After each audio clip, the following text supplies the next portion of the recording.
Vamos dar início à nossa leitura dos prolegômenos, tá? Para Ontologia do Ser Social, Jorge Lukács.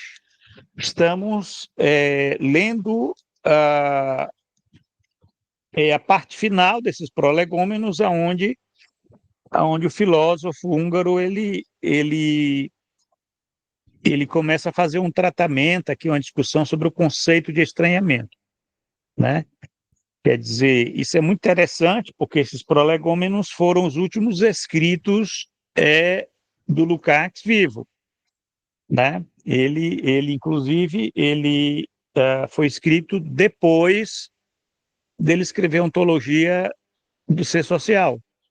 Então, ele teve a necessidade de estar tentando, né, elaborar uma síntese daquilo, né, daquilo que ele tinha organizado na Ontologia de Ser Social, porque ele sentiu que era necessário essa síntese. Eu acredito que o autor ele falece insatisfeito com os resultados, tendo em vista a dimensão daquilo que ele se propôs fazer e, infelizmente, não conseguiu concluir. Mas essas elaborações aqui, quer dizer, a última elaboração que o velho Lukács fez foi sobre o conceito de estranhamento. Quer dizer, o que demonstra a relevância desse conceito na obra tardia de Lukács, né? Então, vamos prosseguir com a nossa leitura, né? E aqui com o professor Mateus de Castro, da Unesp de Assis, nós vamos prosseguir a leitura e vamos comentar. Mateus, nós paramos aqui quer dizer, o parágrafo que a gente vai começa assim, né? Durante muito tempo, é isso? Isso, exatamente. Então, vamos lá. Vamos lá. Vamos fazer a leitura desse parágrafo, que é um parágrafo longo, mas dá para a gente ler e comentar. Vamos lá. Isso, para quem está acompanhando aí com a edição da Boitempo, página 243. Vamos lá. Durante muito tempo, foi costume, por vezes ainda hoje, aparece na forma de preconceito, perceber e reconhecer o estranhamento de forma exclusiva nas pessoas não privilegiadas no sentido negativo. Não é o que pensa Marx, para quem a generidade foi sempre o critério central no julgamento e avaliação de todo fenômeno social. No texto Juventude, a Sagrada Família, lê-se, aí ele abre aspas para o Marx, a classe possuidora e a classe dos operários apresentam o mesmo autoestranhamento humano. Mas a primeira, a classe possuidora, sente-se bem e confirmada nesse autoestranhamento. Conhece esse estranhamento como sua própria potência e possui nele a aparência de uma existência humana. A segunda, a classe dos proletários, sente-se aniquilada no estranhamento. Vê-se nela sua impotência e a realidade de uma existência desumana. É importante que Marx, nos dois casos, considere o estranhamento uma distorção da existência humana. E se ele faz uma distinção clara entre a aparência de uma existência humana, no caso da classe possuidora, e de uma existência desumana, no caso da classe proletária, é claro que com isso a raiz social comum dos dois fenômenos em si e em suas consequências práticas e ideológicas diametralmente opostas, profundamente contraditórias, não é negada, mas energicamente colocada em primeiro plano.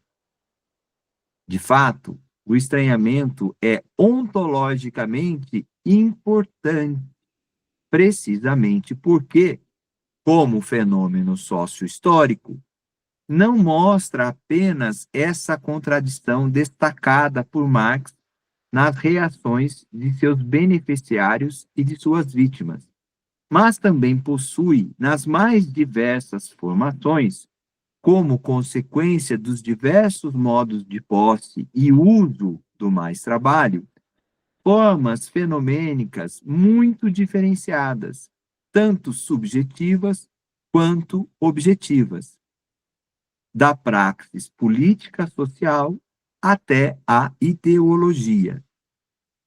E ainda que o fundamento objetivo do estranhamento seja necessariamente a objetividade social, se temos de avaliá-lo, sobretudo como um fenômeno social objetivo, jamais se pode eliminar em sua determinação ontológica a diferenciação pessoal, tanto aquela que se traduz na praxis imediata, quanto aquela ideológica, em que assume diferenças individuais, se é possível, ainda mais acentuadas.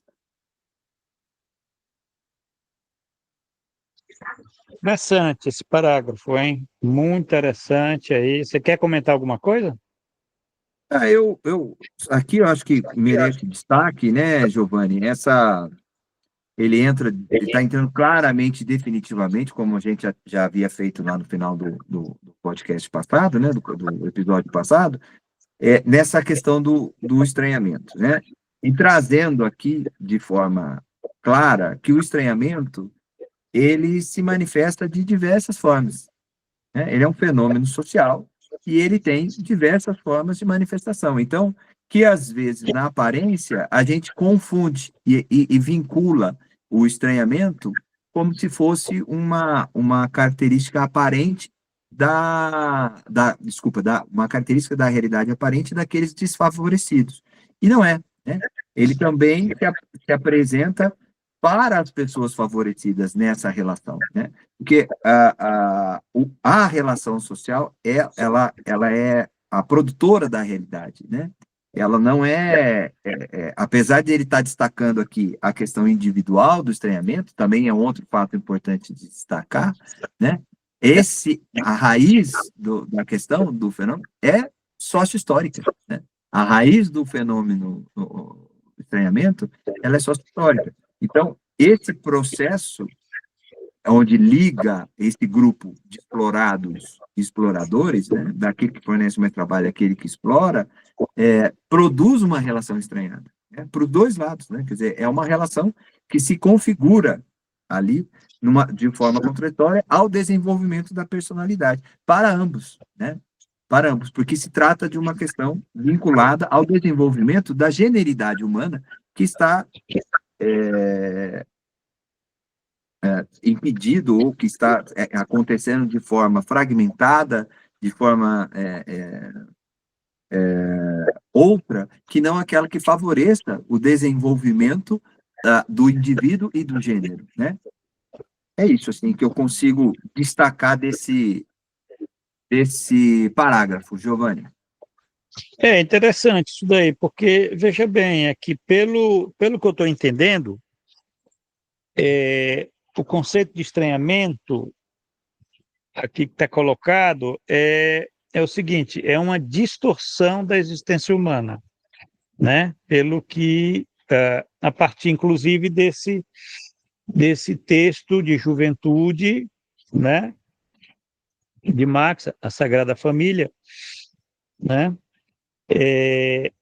Aonde você já tem uns elementos aqui do estranhamento humano, né? Quer dizer, evidentemente, a palavra que está sendo utilizada aqui é entfremdung, e, inclusive, tem até referência aqui no final da Mega 1.3, depois eu vou verificar essa passagem, porque ela é muito interessante, né? A questão do estranhamento, no caso, para a classe possuidora, o estranhamento ele é sua própria potência, né? E e possui nele a aparência de uma existência humana. Isso é muito interessante, né? Até para nós pensarmos hoje nesse mundo aí dos bilionários, né? Quer dizer, eles também têm eles também é, eles têm esse autoestranhamento, né? Quer dizer, agora nessa forma, né? Quer dizer, você tem uma forma específica que o Marx está caracterizando, né? Até a gente poderia pensar nisso aqui como sendo algo da ordem da perversidade. Mas, no caso da classe dos proletários, né, que hoje é universal, né, esse autoestranhamento humano, ele, ele já vai aparecer de outra forma, né? Quer dizer, primeiro é num sentimento, né? Quer dizer, você tem um elemento aí de um sentimento de aniquilação, né? Ele fala aqui, sente-se aniquilada, né? Essa ideia de aniquilação aí é, é muito interessante, né? Esse sentimento de aniquilação, ele tem a ver com... Aí tem as palavras, a impotência, né? Quer dizer, e a realidade de uma existência desumana. Quer dizer, é a realidade, não é a aparência, é a realidade de uma existência desumana. Quer dizer, os capitalistas eles têm uma aparência de uma existência humana, né? Eles até podem sentir que são humanos, né? E podem até sentir que essa existência, né, humana, né, na forma da aparência, ela é uma potência, né? Essa coisa que é muito interessante. Potência aqui, né, é uma categoria que a gente pode estar pensando aqui a, a ética de Spinoza, né? Mas vamos aqui. Então, o conceito de estranhamento, o Lukács, ele, nesse parágrafo que você leu, ele esboça elementos muito interessantes, porque ele diz que isso que eu falei são as especificidades, vamos dizer, nas diferenças individuais, né? No caso de classe, né? Mas ele vai dizer que você tem também diferenças no que diz respeito às formações sociais. Quer dizer, como o estranhamento ele vai se, se objetivar, né? Socialmente, ele é diferente. Então, nós podemos pensar, inclusive, né? Se a gente for fazer uma pesquisa, né, como é que o estranhamento ele se objetiva, por exemplo, numa formação social de um capitalismo como o nosso, um capitalismo dependente, de extração escravista, colonial, né? Quer dizer, isso aí você já tem elementos para entender essas formas fenomênicas do estranhamento, né? Quer dizer, aí você tem que fazer pesquisa para verificar como é que se manifesta tanto no aspecto objetivo como subjetivo. O estranhamento não tem só uma dimensão subjetiva, né? Tem uma dimensão objetiva. Isso é que é interessante, né? Pensar essa questão da objetividade social, né? Eu diria, para pensar essa questão da objetividade social, eu não sei, mas pode ter faltado para Lukács, né? Um tratamento melhor dessas categorias que está na crítica da economia política, né? Por exemplo, uma categoria de fetichismo, né? Uma categoria de fetichismo, né? Fetichismo da mercadoria, fetichismo do dinheiro, fetichismo do capital, quer dizer, é uma categoria fundamental para nós pensarmos, né? O estranhamento capitalista, né? Quer dizer, pensar a questão da reificação, da coisificação, né, da subsunção formal e real, quer dizer, aquilo que a gente discutiu no curso, são categorias que nascem, que se originam né, da crítica da economia política, né? E, de um certo modo, né, o resultado é o estranhamento. Né? Quer dizer, são categorias objetivas, né? O estranhamento ele é o resultado. Eu entendo assim, ah, vendo aquela elaboração lá do Tairaco, né, Tomonaga Tairaco, o estranhamento ele aparece lá no final como sendo uma categoria que é quase a síntese de todas as outras, né, que compõem o mundo do capital, né, o metabolismo social do capital, né, e que o entendimento que ele dá a palavra é o seguinte, ele coloca lá empobrecimento, né?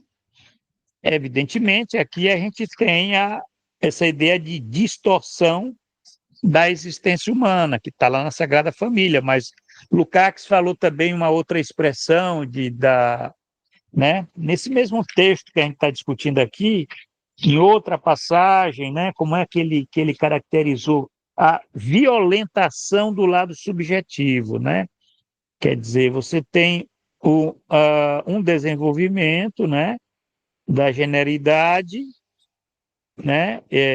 Aqui na leitura anterior, seu lado objetivo só pode se realizar por meio de uma violentação do lado subjetivo, né? Quer dizer, então você começa a ver que, né, as palavras, né, que são caracterizadas isso, né? Violentação, distorção, é, empobrecimento, né? Quer dizer, empobrecimento não apenas material, não é uma questão, né? A gente pode pensar, inclusive, uma categoria assim, tipo, o que é o empobrecimento psíquico, né? O que é o empobrecimento das capacidades funcionais, vamos dizer assim, do trabalho vivo, né?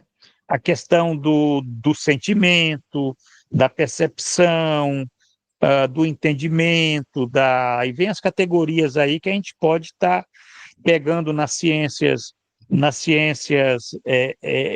né? Quer dizer, porque o Lukács é um filósofo, mas a filosofia ela precisa das ciências empíricas, né? Quer dizer, por exemplo, é o caso da neurociência, da psicologia, da psicanálise, né? Quer dizer, se entendemos a psicanálise também como um campo uh, de interpretação desses fenômenos, né? Quer dizer, o estranhamento, a pesquisa sobre o estranhamento, ela vai se enriquecer na medida em que a gente se apropriar dessas ciências, né? Até para entender essas formações, né? Porque tem as formações individuais e tem as formações sociais, tem as especificidades, né?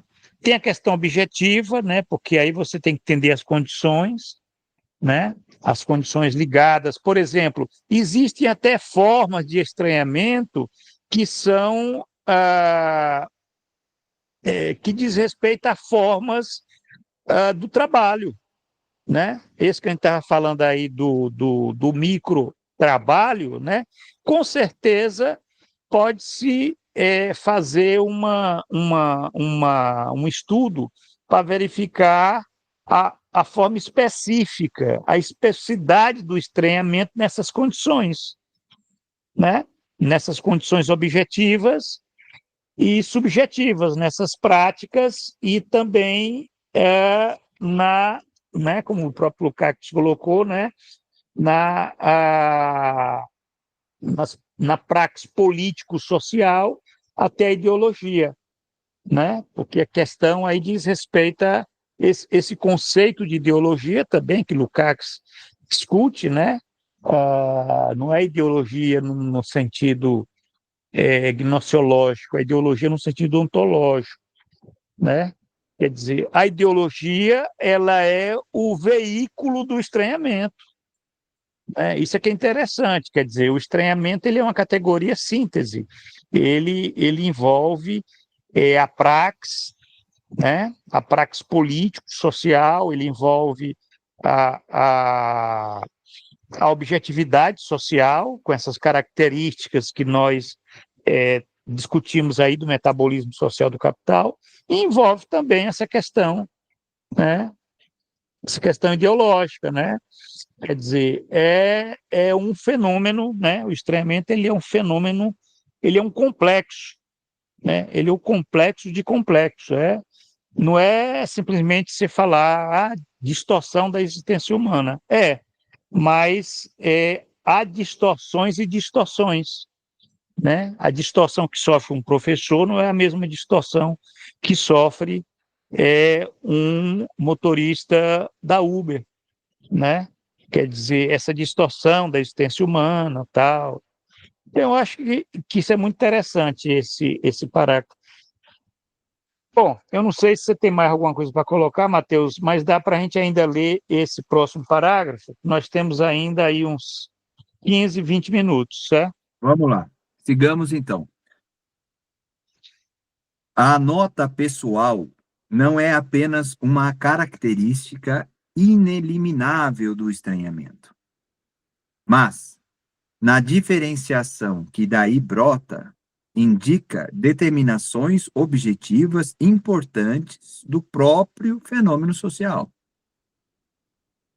Embora seja, no fundo, óbvia a permanência do estranhamento como fenômeno social, e que por isso mesmo, em última análise, ele só possa ser superado por vias sociais, para a condução da vida de uma pessoa, assume sempre o lugar de um problema central, quanto à realização ou ao fracasso do desenvolvimento pleno da personalidade, quanto à superação ou à persistência do estranhamento na própria existência individual. A multiplicidade dos problemas que aqui surgem só pode ser aludida nesse texto em termos gerais. Pensemos no caso, não raro também no movimento revolucionário dos trabalhadores, de que um bom combatente, disposto ao sacrifício, percebe o estranhamento no trabalho e luta de modo coerente. Mas, em relação à sua mulher, não lhe ocorre nunca sequer liberá-la de seus grilhões, etc. A superação social definitiva do estranhamento, precisamente por isso, só pode se realizar nos atos da vida dos indivíduos em seu cotidiano. Mas isso não muda, mas isso em nada muda o caráter primário da sociabilidade. Apenas mostra como são complexamente entrelaçados também aqui, propriamente aqui, os momentos do estranhamento que atuam no plano da pessoa singular e no plano da sociedade. Precisamente na medida em que despertam na superfície imediata a aparência de movimentos relativamente independentes. Estão, no plano ontológico, inseparavelmente ligados à respectiva situação do desenvolvimento social. Ótimo. Excelente esse parágrafo aí. Você quer comentar? Giovanni, eu peço que você comente agora, que eu vou resolver uma coisinha aqui, eu já continuo no comentário. Certo, então eu vou começar comentando, depois você dá aí os finalmente. Veja bem, né? Quer dizer, o estranhamento, ele é um fenômeno social, né? Quer dizer, não é um fenômeno psicológico apenas, né? É um fenômeno político ou um fenômeno de uma ordem particular, né? Quer dizer, ele diz respeito ao ser social, né? Ao ser social, a uma formação social, né? Esse é um ponto importante, porque quando Lukács fala isso, ele diz que tem determinações objetivas, né? Determinações objetivas importantes do próprio fenômeno social. Quer dizer, é uma questão pessoal, né? Quer dizer, porque ele se manifesta na no desenvolvimento da pessoa, né? Isso é algo fundamental, essa percepção, né? Você fala estranhamento, você está pensando no desenvolvimento da personalidade do sujeito, né? E não apenas isso, ele também faz referência à questão da vida dos indivíduos, da vida cotidiana.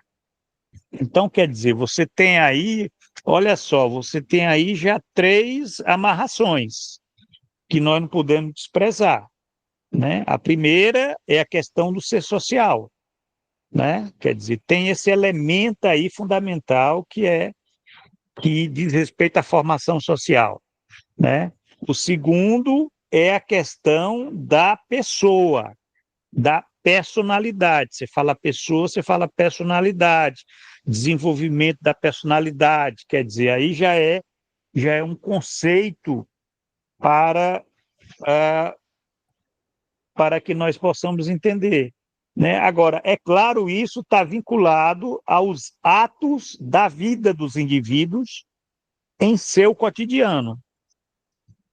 Quer dizer, tem que investigar a vida cotidiana, né? Se não investigar a vida cotidiana, você não tem condições de estar percebendo esse complexo do estranhamento, porque ele é um complexo entrelaçado entre objetividade e subjetividade, né? Entre sociedade e vida cotidiana,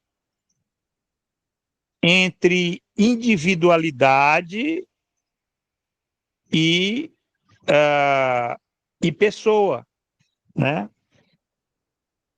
Quer dizer, no plano do ser humano singular e no plano da sociedade. Isso é muito complexo.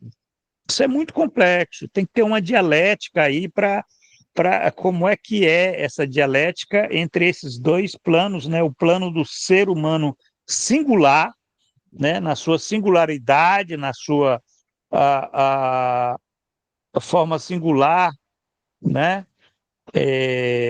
E o plano da sociedade, né? O que, de um certo modo, vai exigir para uma discussão, né? Quer dizer, o melhor campo para a gente fazer uma reflexão e fazer, vamos dizer assim, né, um esforço mental para,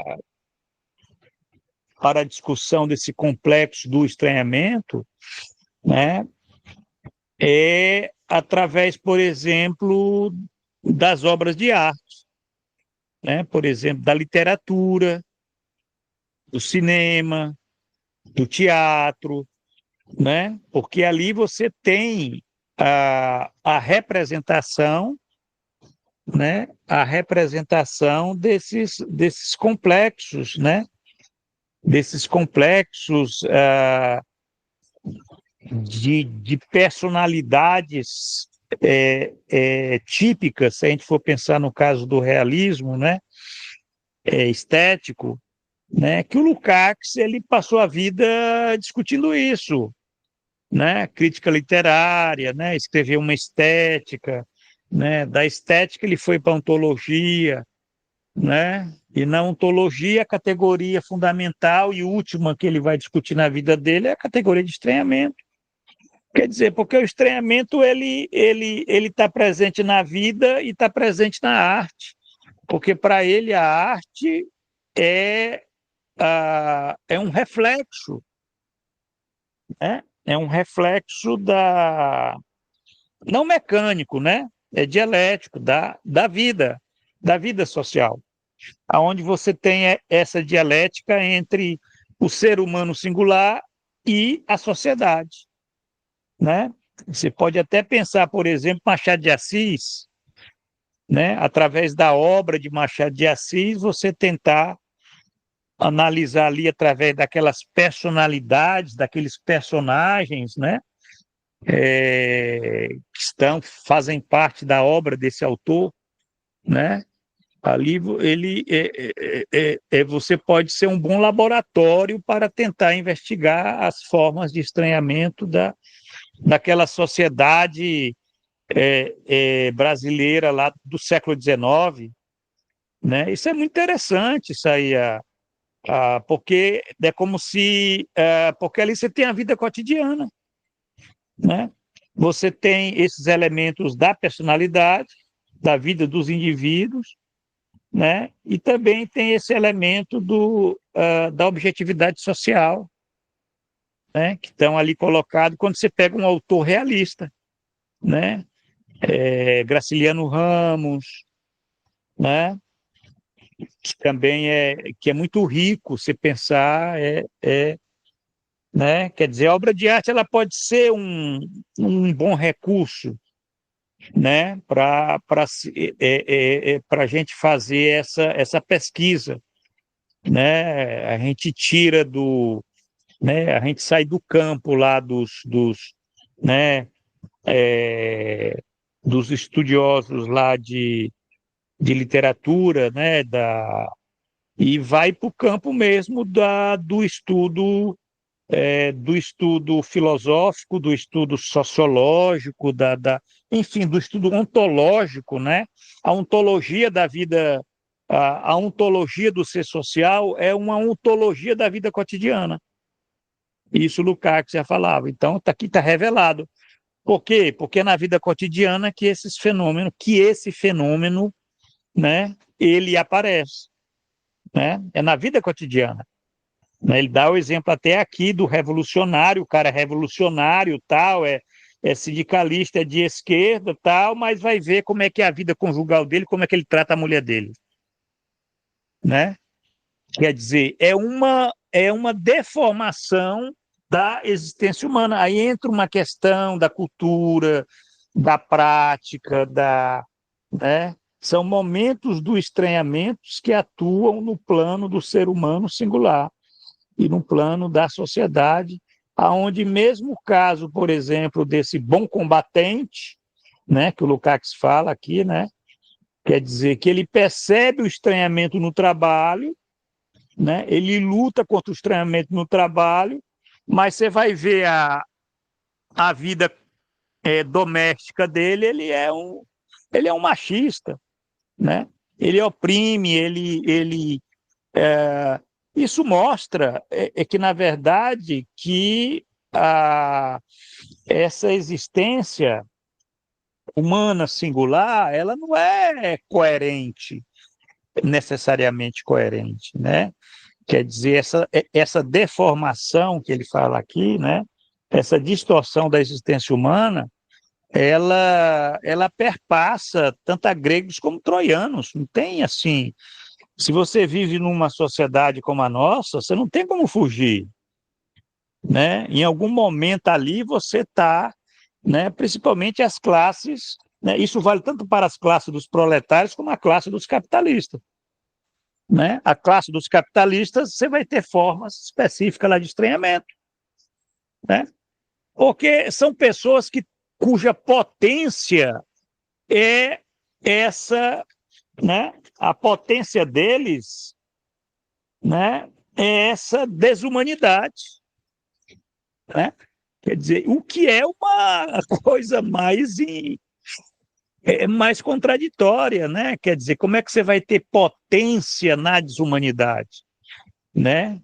Mas aí são as formas da perversidade, aí você tem que lidar com esse entendimento do que é a perversão, né? Do que é a perversão. Eu estava até discutindo ontem lá numa aula do curso do Kubrick, né? O filme Lolita, né? Mas discutindo também Laranja Mecânica e discutindo também De Olhos Bem Fechados. Quer dizer, o cinema realista, a literatura realista, são bons laboratórios, Matheus, para a gente estar discutindo, né? Discutindo essa categoria. Agora, a gente pode discutir também através de uma pesquisa empírica. Você pode pegar uma história de vida, você pode fazer entrevistas, você pode estar.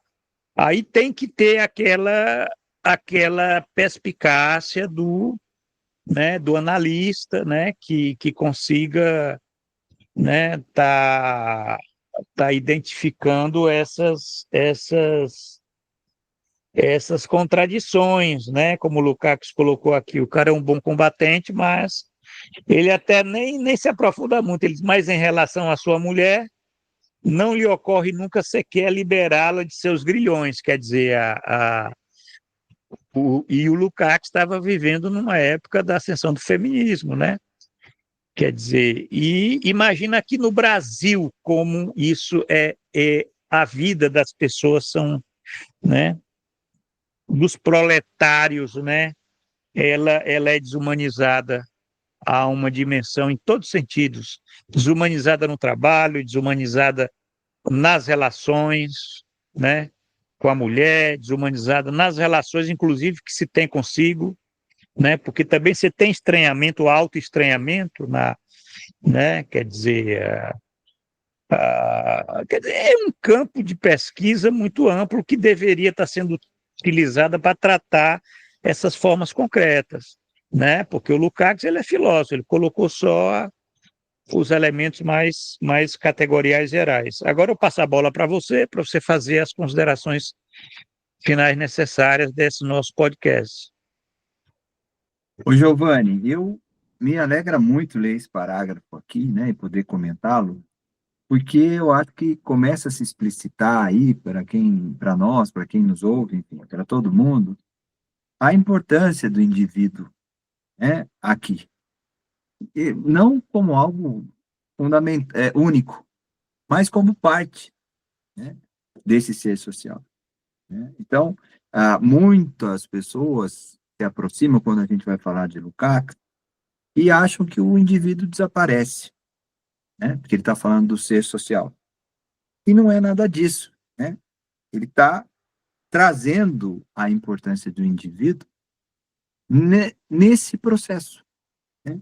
Nesse processo, esse indivíduo ele é afirmado, ele é negado nesse processo, né? É um processo contraditório, é um processo complexo, enfim, de desenvolvimento, onde a importância do indivíduo na sua vida cotidiana é fundamental, como você estava colocando. Agora, outras categorias se fazem fundamentais. Se a gente esquece, por exemplo, a categoria de metabolismo nesse processo, fica muito difícil de entender como é que esse desenvolvimento vai envolvendo os indivíduos, né, e o grupo social na construção do ser social.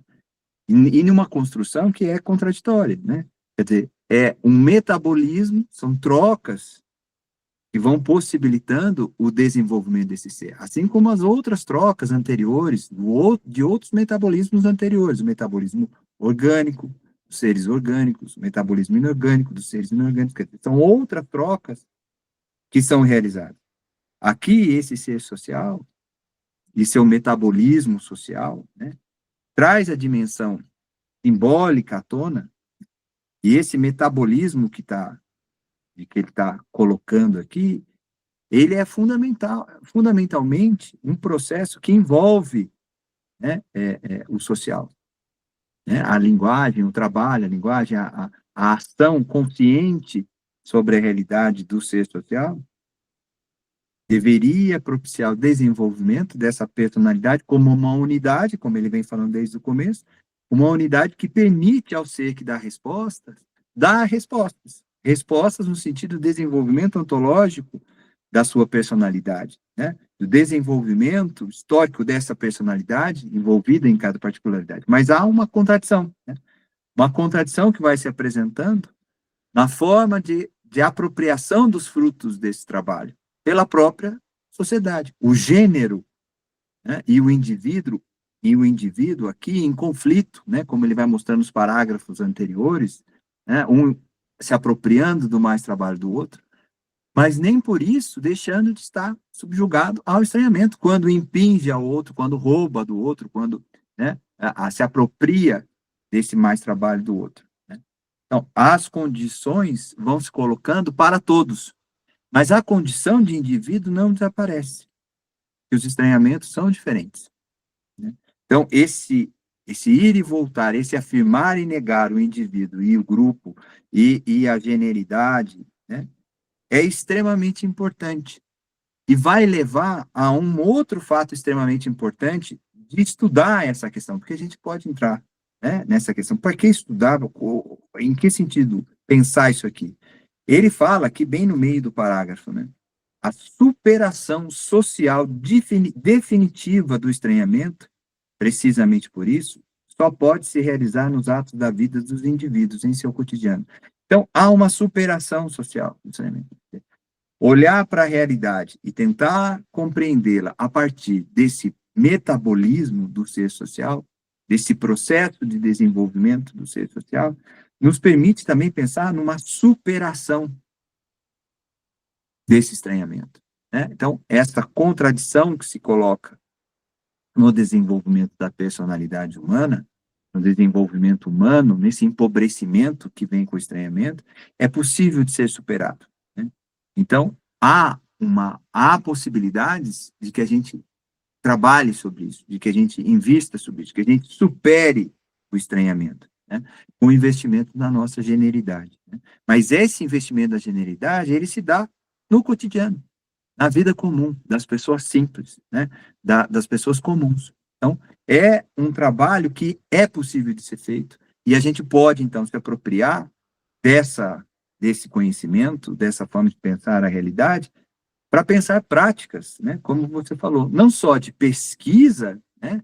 De compreender os diferentes estranhamentos, mas de compreender e de promover a superação desses estranhamentos. Né? Numa época como a nossa, de grandes desafios para a humanidade, é importante uma teoria que nos permita não só compreender os processos contraditórios, mas também pensar na sua superação. Então, assim eu fecho, né, para que a gente possa aí cumprir com os nossos compromissos, tanto eu quanto você, mas deixando, né, essa conclusão e essa mensagem de que há uma superação, há a possibilidade de vislumbrar a superação, né? E essa possibilidade, ela não é estratosférica, ela não é nada fora do comum, é óbvio que também não é imediata, né? Ela necessita de muito trabalho, de muita mediação, de muito esforço, mas ela é possível, né? E ele aponta aqui, não nos deixando diante de um hotel abismo, né?